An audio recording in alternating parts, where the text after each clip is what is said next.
questions. Hello, whoa. There you go. Thank you, madam. You can direct it at who you like. Either. I mean, I'm completely new to this. At the age of 61, am I too old to learn? No, not at all. A lot of people pick it up as a retirement plan. Falconry it takes a lot of time and effort, and a lot of people who have a regular job, not weird people like me and Dave, struggle to find the time to do it. Because you will only ever get out of your bird what you put into your bird. There are species like, for example, a Harris hawk that you can happily just pick up on a weekend and take out and fly, and it will fly for you, and you can ignore it most of the week whilst you go to work. But you'll never unlock that bird's full potential. So at the age of 61, perfect time to start it. Just start, do it. Yeah. Get on YouTube. Get in. This is what you want to look up. Dave Sharpe falconry. Never mind. Mercer falconry. I will say to that, you can hear me, can't you? I will say to that, one of our key staff members is a key staff member and started at your sort of age, and now she does it for a living every day with all. She flies display birds every day of all kinds of birds. But I must warn you, it will take over your whole life. It's not something you, as Dave says, dabble in. We've said that a few times. I've heard him in the past. Pike fishing is my absolute passion since a kid. I don't know when I really last went fishing. I thought you were calling me a nasty thing, mate. You go down a hole of falconry that you, as most of you know, you can never get out of. Or you're a dabbler and you have to go and pack it in, but otherwise you end up. Yeah, go for it. Someone over there. Go. Dan, how do you find now where falconry is all about hunting and providing game, and obviously your side of it is more non-hunting? Dave, even you've started going a little bit soft with the hunting side of it. I am soft, yeah. Do you know what I mean? And I think we're starting to get that stage. We've got to respect our prey, but we'll always have to. We're always struggling to get ground. So what's the question? I missed it, can really. You see falconry reinventing itself where it's not all about catching game? Yeah, last one for Dan. Whoa, Damn. I annoy a lot of people with some of my opinions, and here comes one that people do not like. Falconry, I love its definition, its tradition, it's old-fashioned. I don't understand why everybody is so against it expanding its definition to include more things. I understand that the old-fashioned falconers, the old falconers who've been doing it for a very long time, want to protect what they love and what they've done. But why is everybody so against expanding its definition? And the biggest thing...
lamping because I work 5 days a week. I don't have time to fly my hawk every day like a lot of you lucky guys can.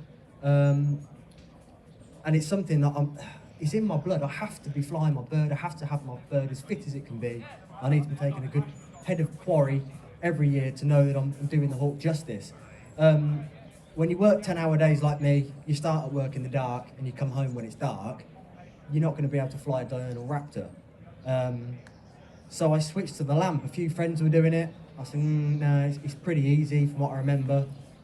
Your hawk was pretty good on the lamp.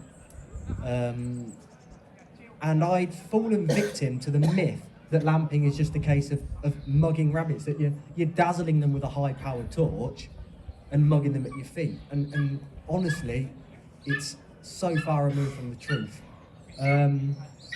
So Tom Compton and I, we started lamping our hawks 5 or 6 years ago. And since then, we've had a lot of people asking us for advice. We're out maybe 3 nights a week with the hawks, and then I've recently, in the last couple of years, got back into lurchers since you had one when I was a kid, and so I'm out. I'm not at home much at night time. The kit now is so different. It's a completely different game. Being out in the darkness on a farmer's field when all the wildlife is alive, but it's all twitchy. It's waiting for a fox to come along. It's waiting for the gamekeeper to come along with a rifle. Everything is out, but it's all on edge.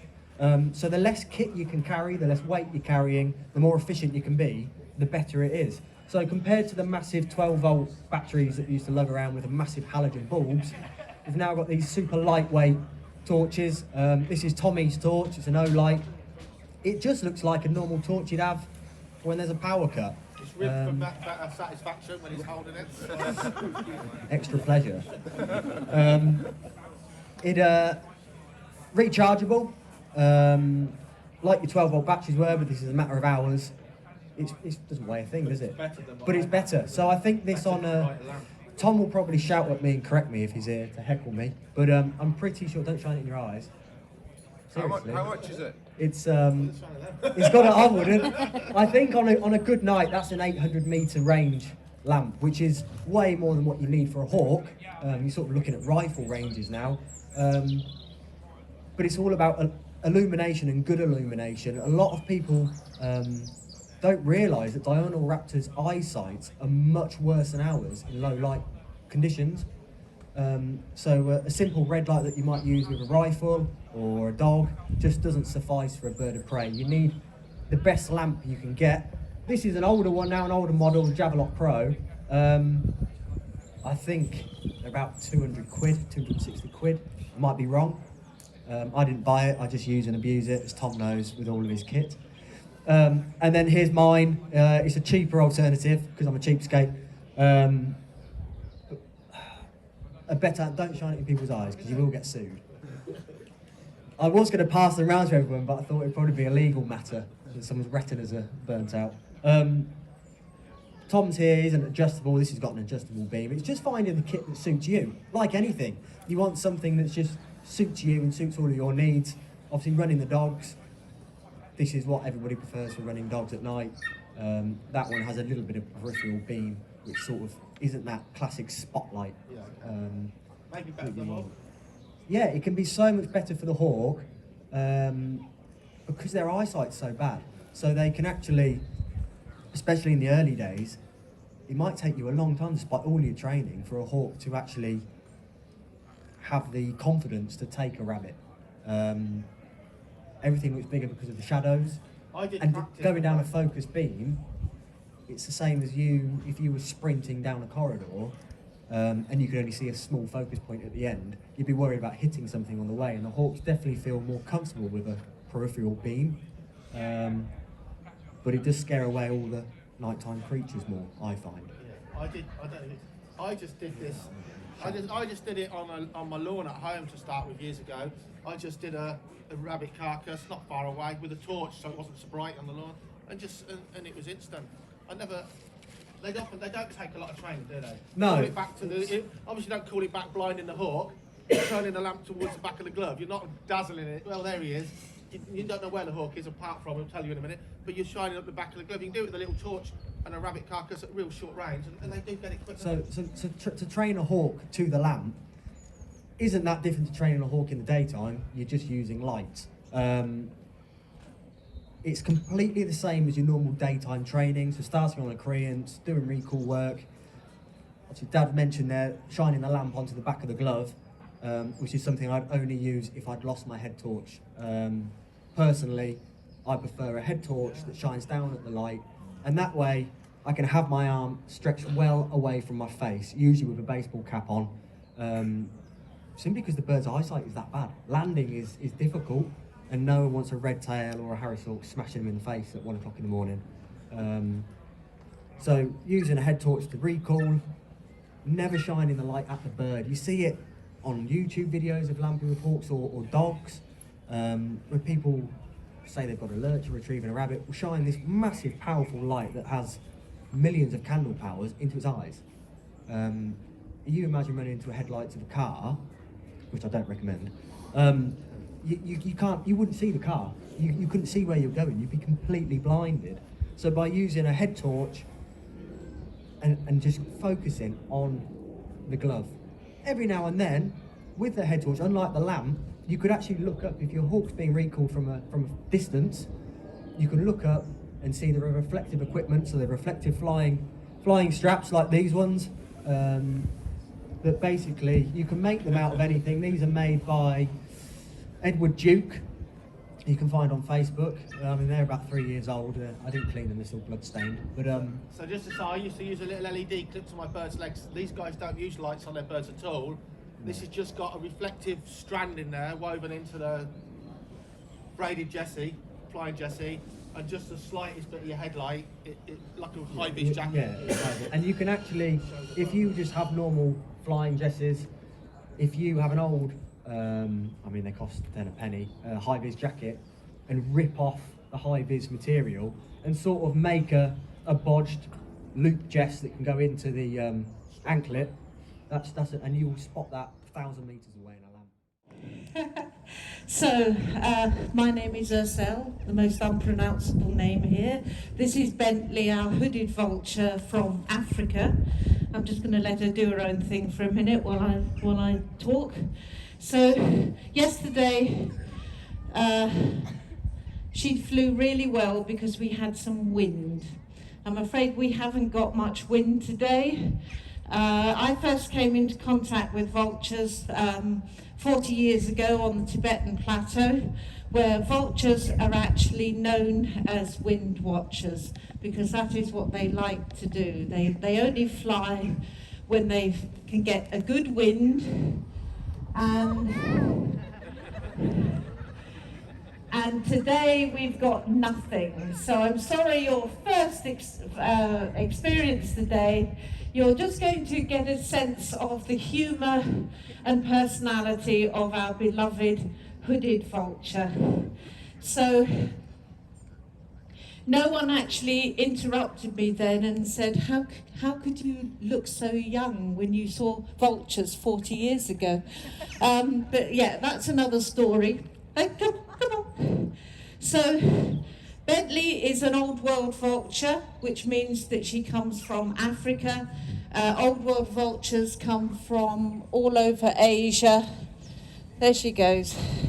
All over Asia and Europe. We also have a new world vulture, a turkey vulture, over in the centre there. You can go and have a feast your eyes, and do talk to us about the vulture, because he's absolute darling. He's only 12 weeks old. So she comes from Africa. Now you can see when she's flying around and when she's eating, she has a lovely pink face. When it goes white, that usually means that she's not very happy, usually because of buzzards or something. They're usually flying around. But because she doesn't have a voice box, she has to show her emotions through her face, and so they tend to go really, really pink or really white. And you will also see she has the most amazing little furry head, It's very downy fur, and I call it the judge's wig. And later I'll come round and actually show you. But this means her job is the clean-up crew. All vultures, they don't kill, they clean up everything. And I started with the head. I don't know why I started with the head. But if this actually has to go up a rear end of a zebra or something like that, it's not going to get dirty. Now, vultures are actually very, very clean animals, even though they are the clean-up crew. But they have... No. She spotted somebody eating something. She's very good at raiding handbags. No. Come on. She's going to have a little look around, and then we'll get her to fly in a minute. So, she's a small vulture, big wingspan. As I say, she needs the wind to fly. She's a wind watcher. But she would go in at the end of a kind of mutilation of a carcass, because the bigger vultures will actually rip the carcass up and do whatever they do, and then the smaller ones go in and go to all those important little places. Bentley, oi, you. She just wants to introduce herself to everyone. Come on, you. Anyway, I'll just keep talking. I've not got long today. So, she comes from South Africa. Now, sadly, she could be extinct within the next 50 to 80 years. And this is because of all the poaching that goes on in Africa. That's the poaching of elephants and rhinos and so on. So elephants and rhinos, when they are killed by poachers, it often takes them about 4 hours to extract the rhino horn or the tusks. Hey, Bentley. No, you're not. She's going off to the tea shop. Come on, you. Hey, come on. Come on, you. Come on.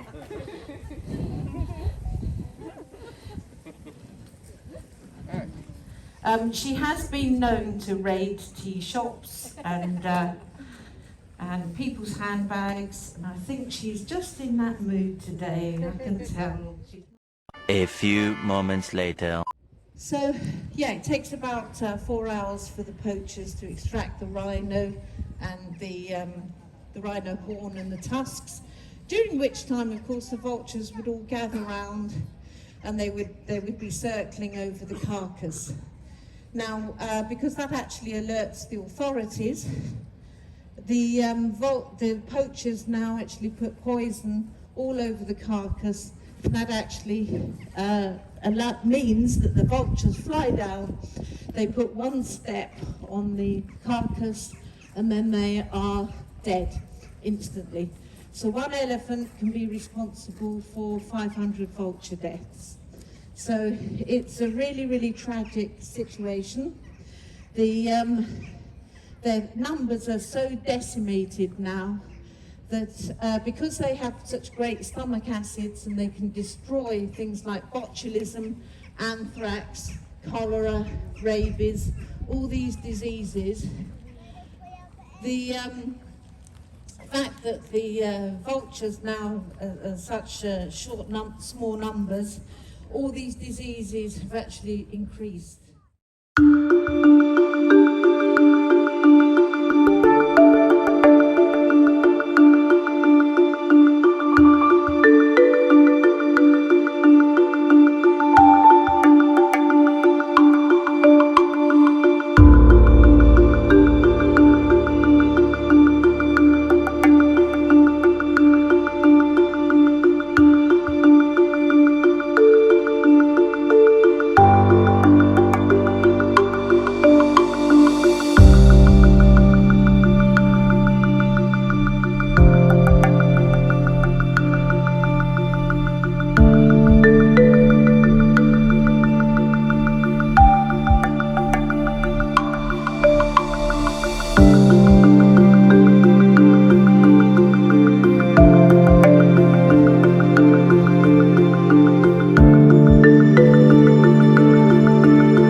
This here is the laziest falcon I have ever met.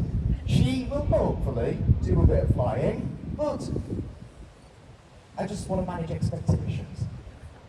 She's lazy. We'll give it a go. So, she's pretty hooded. I'll take her hood off. You can sit on that perch there. Sorry, normally I put a piece of food on there. I forgot to. I'm distracted because I'm talking to all these people about you. Are we going to do some flying? Hopefully. So this here is Sky. As I said, she's a falcon. She's a hybrid falcon. She's a Jur crossed with a Lanner. Are you going to rouse? No. Okay. Right. Normally she goes through a routine of rouse, poo, and then flight. And today she's just doing it instead. Now, for the non-falconers in the audience, in falconry, we classify birds based off the shape of their wing. And the falcons are classed as a long-winged bird because they have these long, thin, pointed wings. The scientific name of the falcons is falco, which translates into sickle-shaped, referencing those long.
And I was there. I would sit at the side of her in freezing conditions while she fed. Then I decided I've got to have a call to bring her over, but it doesn't mean food and it doesn't mean quarry sighted, because you won't get away, as anybody that's handled an eagle, you won't get away with cheating an eagle. Once you cheat it a couple of times, they lose confidence in you, they lost faith in you. You've cheated them and they know that. So what I used to do on a Sunday morning, with nobody about, I used to take her for a walk. And I'd cast her off. Prior to that, on the block, to feed her, before the feeding whistle meant food. Every time I fed her, I give her a whistle. On the block, prior to the whistle, I would shout, come on, come on, come on. That's the expectation of food, but not the actual food itself. So then I'd feed her. So I extended that longer and longer and longer. So when she was on the block and you'd shout, come on, come on, come on, she'd be like that, waiting to go. Then the food whistle came out, then she'd come down. So I used to take her a walk on a Sunday morning and just walk around. If she lagged behind, I'd shout, come on, come on, come on. It would come over. Then I'd leave her, just give her a few seconds, chuck a piece of meat on the floor. Till at the finish, I didn't feed her. I just shouted, come on, come on, come on, and then she'd come over. So that's the call to bring her over. The call, the food whistle is the feed, and hare was the quarry sighted. And that is how our relationship started.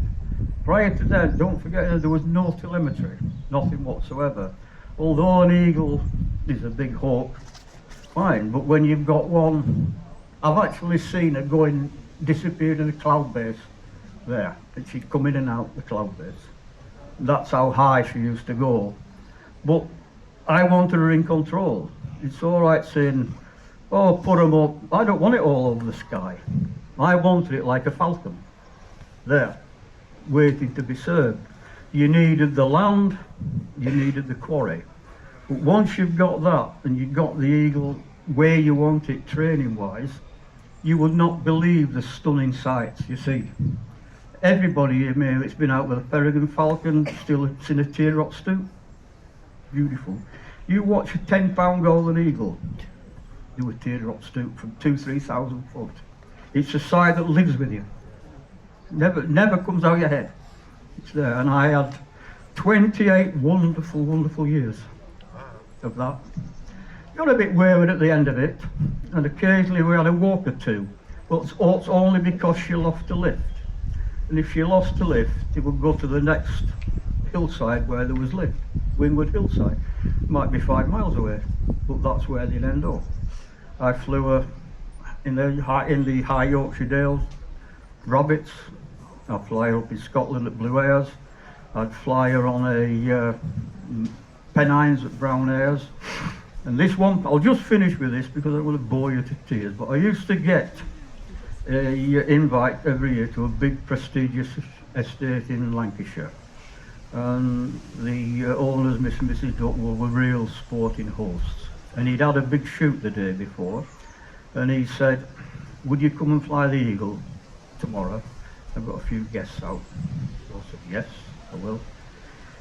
So I came, I got all my mates as beaters, and I let all Mr. Duckworth's friends, 2 or 3 peers of the realm, the wall at the bottom. So what we did, we walked the hillside, and they could see everything because it was on a big. Anyway, and she would go down the hillside, and she would power down and then turn back into the wind and come back. Now, unbeknown to me, the keeper had a hare shoot earlier that week and shot about 80 brown hares, so there was hardly an hare on the place. But we carried on, we walked right down the hillside to the bottom. Then as we turned to come back, all she'd do, she'd lose a lift, she'd pick a current up and come back. And a glider came in to the valley. So she left me. I thought, what the hell's going to happen here? I could picture it on the news. The glider crashed into Lancashire. And she went alongside it, she went under it, alongside it, circled it, and went above it. We just sat down and watched. It was about half a mile away, and then she just came. Powering back, and off we go, we set up again. And she'd been up for an hour and 50 minutes. Never touched down in an hour and 50 minutes. And I was just about to bring her down, or try to, and a good lit friend of mine said, hang on, I spotted a rabbit. Now, I was over the other side of the breast side of the hill. So I said, I'll tell you when she's right. So I said, right, flush it now. And I just see her come, beautiful teardrops to Chancellor as she came down. Didn't come up again. I thought, she's killed it. I'm going to end up in every falconry magazine in this country. I'm going to be a hero. Nobody's ever seen like this in the life. How pride comes before a fall. And as I went round the hillside, all the guests are down at the bottom, and she's rolling down with the sheep. Bouncing down the hillside with the sheep. Okay, can you imagine how I felt?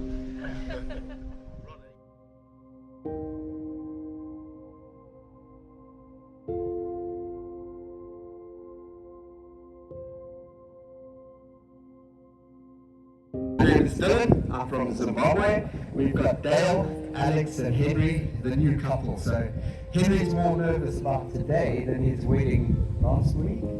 That's why I've got to talk.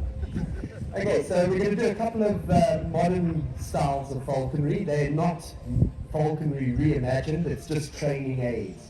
So you might be able to use these different things to achieve an objective, but it's not always the means to the end or where it finishes off. What we're going to do first is we're going to do a bull-X with a drag lure, or like I call it a dummy bunny, and I'm going to fly a female Joe Prairie. Her name is Adan, which means the executioner in Arabic, and she was trained on the Rokro for Bali. Once we were finished with Bali, I thought she's quite an aggressive bird, she's an imprint, so I'm going to try give her a go at hares. Obviously Henry's got the eagle, so when he's flying his eagle, I'm going to just take advantage of him flying the silks for me. We'll see how it goes, but for now it's nice to change it up, see how she behaves on the plane. I'm going to let these guys go back so they can get the birds ready. Henry's going to operate the bull-X for us. He's got more practice, obviously, flying his eagle. And yeah, what we're trying to simulate is the rabbit jinking. The problem with her at the moment is she doesn't like to bind. I want to teach her how to strike it hard. So we put a couple of changes in. It's only the second time she's had a turn, so last time she landed on the floor and thought, where is it? And we'll see how that goes today. So I'm just going to undo the hook. Okay, Henry, whenever you're ready. Yep. Yeah, great start. The hair got away. There we go. And you can see she stays nice and low. The reason I didn't get a better place at Varley is I didn't use the bullets, but that was really good. You can see how she powers in, and now I'm going to run and go get it. At least she came back. Rating, we use these to do the racing, but it's also a training aid for falcons. In my opinion, it's one of the best training aids you've got. Training a bird to a row crow is relatively easy. The birds naturally want to chase. It's just a matter of chasing it on the row crow to get the row crow to do certain things. Now, when you're flying a row crow, people actually say, oh, they break very easily. Yes, they do. Can't defend that. They break very, very easily. And people say, well, how do you stop them getting breaking? You get better at flying. That's it. Yeah, the more better you get, the more time you spend flying them, the less they get broken. People like Dylan have been flying birds of prey to remote control planes, spur wing and row crow, and he will tell you it's a very good way of getting your bird fit. Now the bird we're flying next is the sister, I believe, Dylan? The sister of the bird that just won. Brother. Same thing, interbred and all that. You've got to excuse me, I've just been given the mic instead of actually filming. So the demonstration of row crow, obviously there's a few safety things. It's very, very easy, the safety talk. If everyone looks at me, I will demonstrate safety measures. You ready? Big black crow coming towards you. That's it. Yeah, don't look at it and think, that's flying really fast. That's getting bigger, because it's going to hit you. And when it hits you, it hurts. So if it is actually coming out of you, or the bird does take it above you, please don't just stand in front of it. Please move, because it's going to be. Same as if the bird is chasing it, it might come towards you, the bird might come around the back of the house. Again, if you're looking at the bird and thinking the bird is getting bigger and bigger, duck, yeah? So the row crow, here we go. So as you can see, the row crow is a remote controlled bird. It is exactly the same as using a drone or the bullets you've just been demonstrating. It's a way of training the bird, so exactly the same things, fly the bird into the wind, fly the row crow into the wind. So you have a pilot, which is Henry, and you have a slipper, exactly the same. The idea is, you show the bird the row crow by taking the hood straight away, and you want the bird to react straight away what you want to do. You want to pull the bird up. Now this is a very awkward area to fly because we have trees, so we've got to take the row crow very high to start off with. But you can see the row crow is kept in front of the bird. It's like a teasing effect, same with a drone, same with bullets. You want to basically make the bird about 10 metres behind the row crow. You're pulling the bird up, pulling it up to the sky. Now, as you can imagine, you're chasing prey, but prey's not going to do what that row crow does, which is why it's such an effective method. We'll take the row crow up to about 120 metres. That is the legal limit for drones and for remote control plane. You can see where it's stalling. Stalling at the moment is basically where the air pressure up there is pushing the row crow back. But you can see the bird is beating its wings, it's trying to get after it. The row crow, like I said, keep it slightly in front. There's not full power on the row crow. The row crow, as you can see, goes a lot faster. You're trying to bring the bird into it. You're trying to make an aerial battle. You're trying to make the bird think it's going to catch the row crow at any time. So you want to do as acrobatic as you can, keeping it about. Now you can see Henry is keeping it very close. Because he's doing a demonstration with this, it's a bit different. We're trying to keep it very close so you can see. Normally you take it quite a long way away to get to that 120. You see the bird very keen. Bird thinks he's going to catch. Look at the training method that is. Like I said to you, you can actually use the fitness of this bird to actually keep the bird in tip-top condition by just running it around like this. Now Henry's a very, very good pilot and he's making this look very easy. If you was to buy yourself a road crow, trust me, it doesn't end up as good as this. It really doesn't. I mean, you are laughing and that's probably people that have been trying to fly one, yeah? Yeah. They are a brilliant aid if you can fly it well. Myself, I can't actually fly one. Dylan shattered my dreams by saying, because I'm dyslexic, I'm never going to fly one.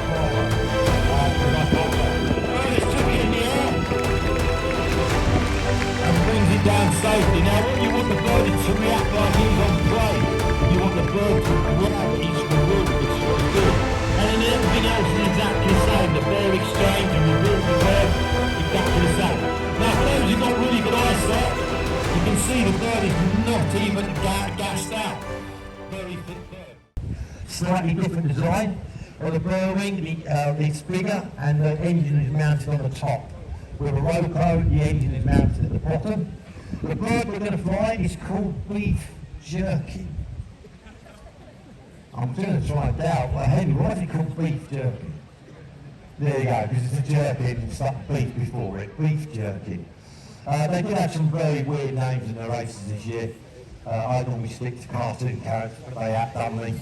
The name of their team was Never Heard of You, which is quite fitting really. Okay, so there's the bird, as you can see. It's a tow blade, so it tows the lure behind it. It has a full parachute, same as a drone.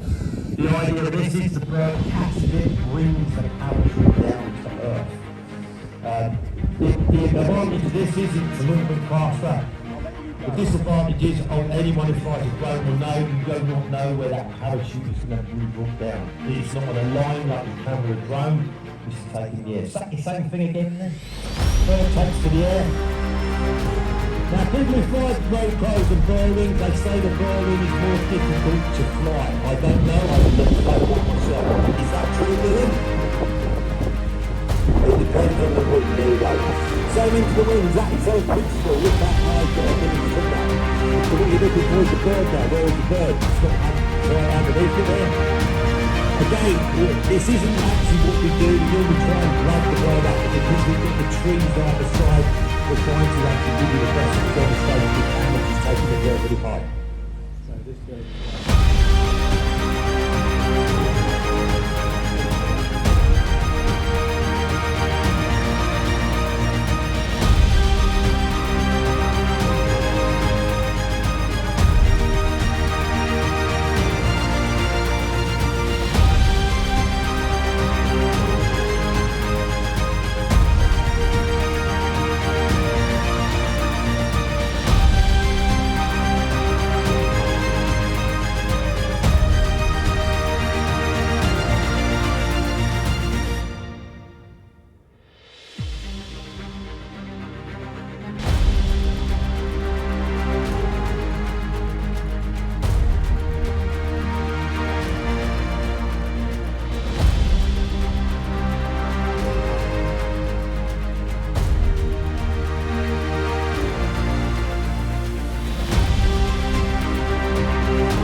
Let's see what he does. We've got to get the wind blowing towards you guys. So he's 7 years old. It's took him 4 years before he just started to look like a bald eagle with a white head and a white tail. And it took really 6 years for him to really turn into a bald eagle. His eyes were dark, his beak was grey and black, his feathers were brown and speckly. Don't get any better, mate. Yeah. Oh, that poor thing is chained down. Wants to fly. Chained down all day. I saw it. Ready to fly. The hood's off. The sky's there. Right. And he's just thinking, why? Go on, move on, Jack.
So we've got jackdaws and red clubs, they're not a problem.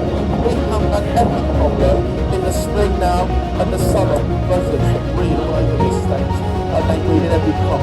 And they think our eagles and our vultures on the soar are going to come and eat their children pre-fledged. And they come out. If you've ever seen a buzzard stoop from a speck, it'll put a pyramid to shame, I reckon. They're just as good.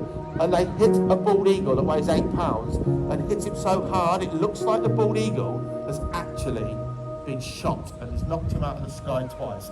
You know how annoying that must be for us. It makes our birds stay low. It makes them stay low. But look at that design. So it's a Chilean blue eagle buzzard.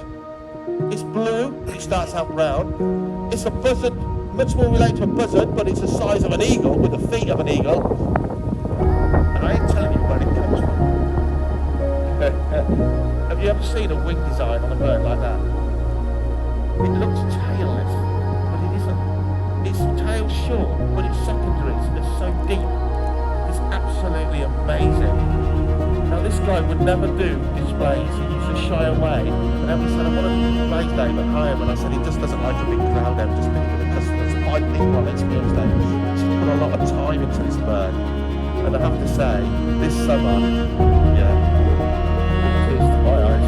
So the job she's now is it's game and bust. If she busts, the bird's going to come down low. Well, if you come back to the height, basically, everything's already done unless you run that height. It's a myth, and it won't be so much every time you come back to the height. Just grow a pair and turn upside down and show your talent, for God's sake. Come on, this is your territory too. Okay, got some height. And everyone just cover their children's ears and smell. What am I saying? 20 years ago, to see a red kite in Northampton, you'd have died. Come on, Emily. Come on, Emily. I don't think you're going to get better. Watch this bird, please. Give that a round of applause. It wasn't as high as it could have been, but you get the idea. Imagine 1,000 feet on that bird in the mountains with hares in the olden days or rabbits running below.